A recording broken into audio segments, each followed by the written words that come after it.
যে যার মতো করে ঘুরতেছে। আমরা ইয়েতে মিউজিয়ামটাতে যাবো। আরে এত তোলা কি দরকার, আসো মিউজিয়ামে যাই।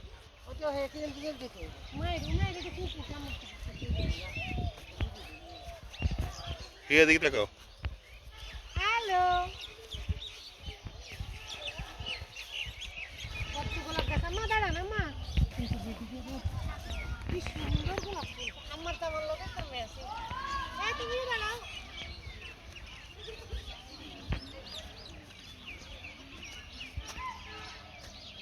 সুন্দর না বাবা? ফুলে ঘ্রাণ আছে কিনা দেখো তো। তুমি গোলাপ ফুলের সাথে ফুল থেকে গন্ধ নাও তো বাবা, ফুল থেকে গন্ধ নাও।